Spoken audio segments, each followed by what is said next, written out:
C'est toujours un plaisir d'être parmi vous et c'est aussi l'occasion de lancer un appel et surtout de dire un bonsoir à un parent qu'on appellerait Bougane Gueye, mais surtout c'est l'occasion aussi de présenter nos condoléances à la famille Layène suite au rappel du khalife général de Layène, Seigne Abdoulaye, et aussi la communauté de Thiénaba.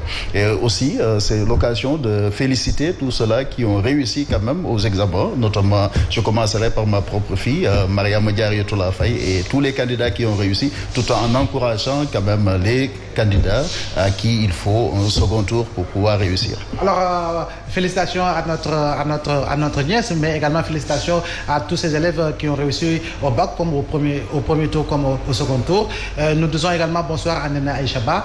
Les téléspectateurs et téléspectatrices la réclament, soyez-en certains. Elle sera là, en tout cas, dès le début de la semaine prochaine. Alors, M. Chergueï, nous allons commencer par vous et nous allons aborder la lancinante question de ce qui pourrait être la mer de guerre en direction justement des locales de janvier 2022.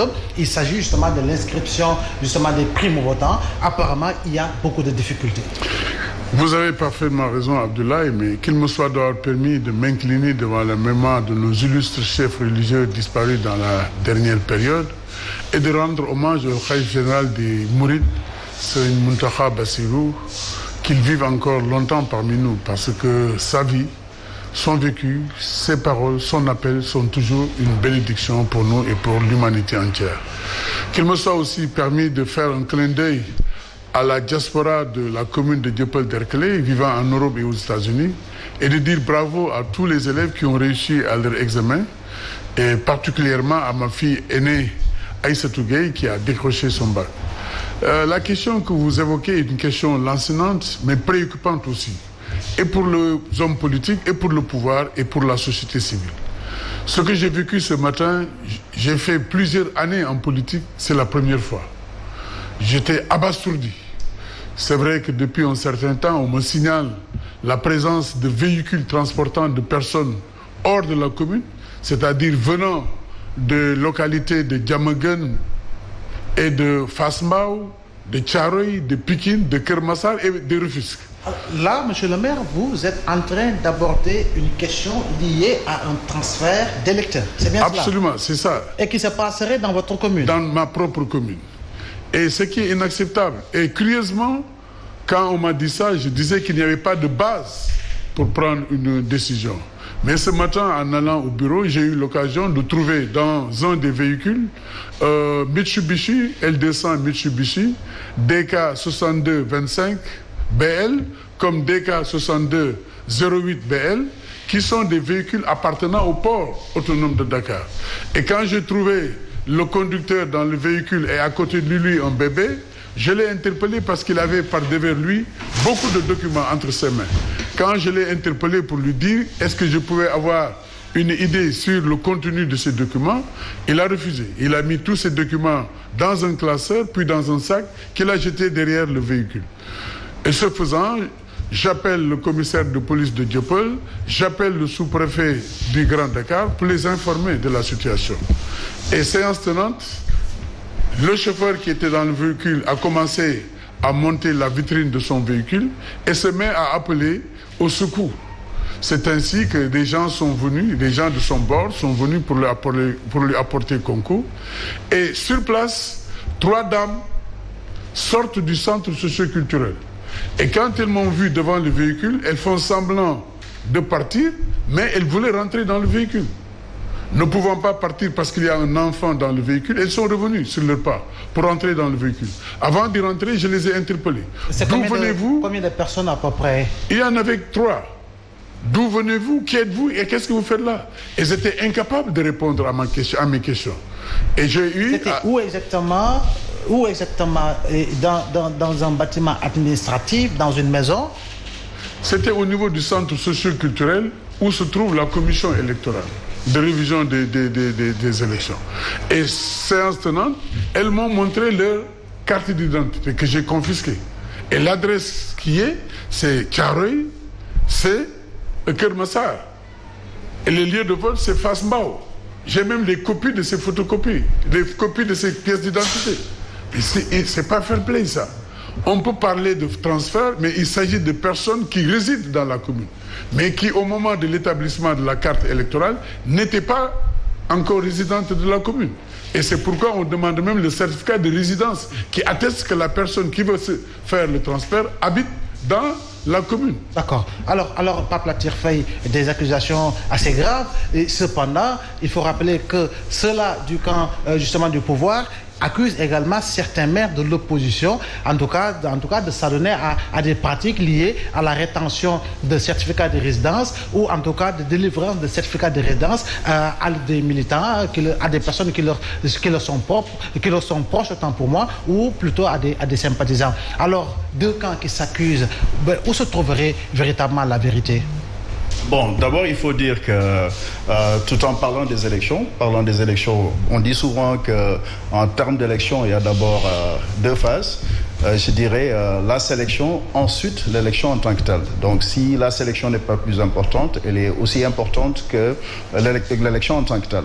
Donc, c'est juste pour dire les élections appartiennent au peuple et aux populations en tant que telles. Il ne faudrait pas que ceux-là qui se disent, entre guillemets, des élus, sinon ceux-là qui veulent être élus, s'approprient tout simplement de cette légitimité qui appartient tout simplement au peuple sénégalais.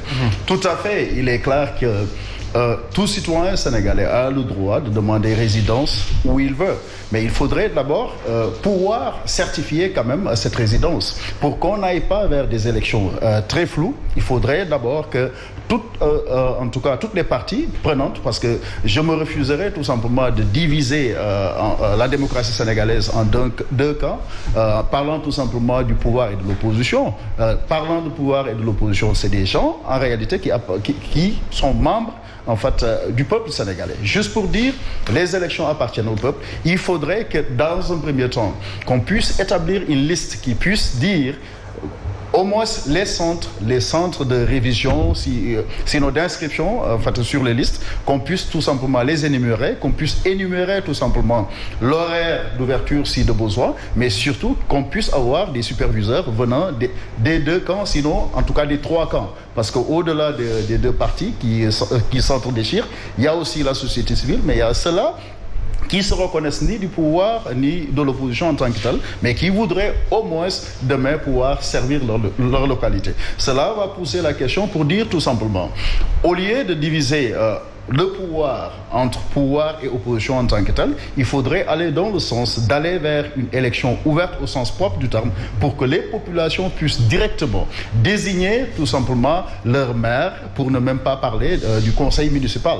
Donc cela veut dire tout simplement, certes, vu le contexte actuel, il y a une ruée plus ou moins vers ces centres-là. C'est aussi le moment de dire toutes ces populations-là qu'il faudrait aussi observer, tout en allant s'inscrire, il faudrait observer ces mesures barrières, et c'est aussi l'occasion de rendre un hommage, comme M. Chergué l'a tantôt fait, au Khalife général des Mourides, donc en appelant pour une journée de prière, notamment le 11 août dernier. Donc je pense que l'espoir est permis.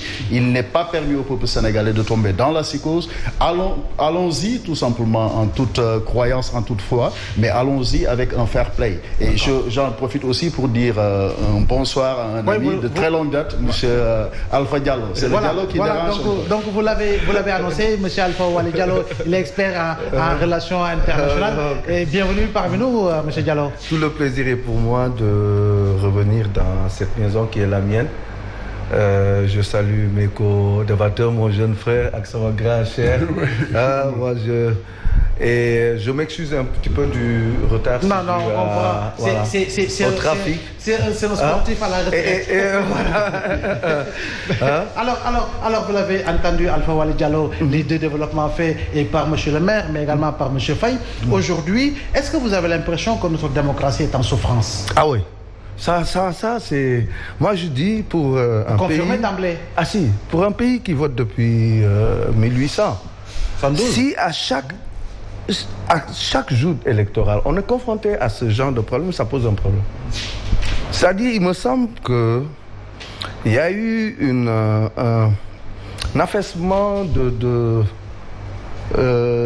leadership politique ces 30 dernières années. Et qui est responsable de cela? Non, bon, moi, je peux dire, je m'assume. depuis l'alternance de 2000, nous avons vu une catégorie de politiciens qui... Parce que moi, j'ai vu les politiciens de Senghor, de Abdou Diouf, et en étant mature, j'ai constaté vraiment qu'il y a... En fait, le personnel politique a vraiment changé et dans le mauvais sens. Il y a une raréfaction d'hommes politiques et de femmes politiques au véritable sens du terme. Autrement là, dit, je vous dis, quand vous avez entendu un Doudou Ngom parler, quand vous avez... Je prends un exemple, un Doudou Ngom parler, quand vous entendez nos politiques parler, tu te dis, mais qu'est-ce qui est advenu de ce Sénégal? Nous avons toujours été une référence en matière politique, en matière... Mais depuis quand même ces 30 dernières années, quand même, vraiment, donc, autant ça le marche pouvoir pas. comme l'opposition, c'est responsable. C'est global. C'est-à-dire, je ne vise pas... Non, dans la globalité, il y a des gens qui sortent un tout petit peu de l'ordinaire. Oui. Mais la nasse, elle est mauvaise. Non, honnêtement. Hein, et les Sénégalais ne sont pas dupes. Les Sénégalais comprennent. C'est-à-dire, la politique ne peut plus être une entreprise commerciale. C'est pas possible. C'est fait avec des convictions. C'est un devoir de restitution. Mais si on commence à faire du comme l'a dit quelqu'un, ça pose un problème. Alors, M. Chergueï, on l'a vu, vous avez en tout cas été témoin de faits que vous avez soutenus sur le plateau de l'Essentiel, mais cependant, il a été démantelé, en tout cas, de supposées commissions fictives.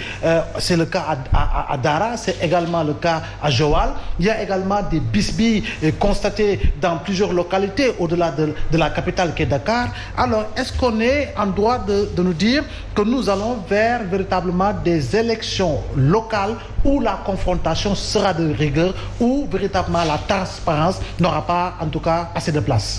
Il sera très rude, parce que comme l'a dit tout à l'heure mon cher ami Diallo, c'est que dans notre pays, on remarque qu'il y a une recrudescence. C'est vrai que les pratiques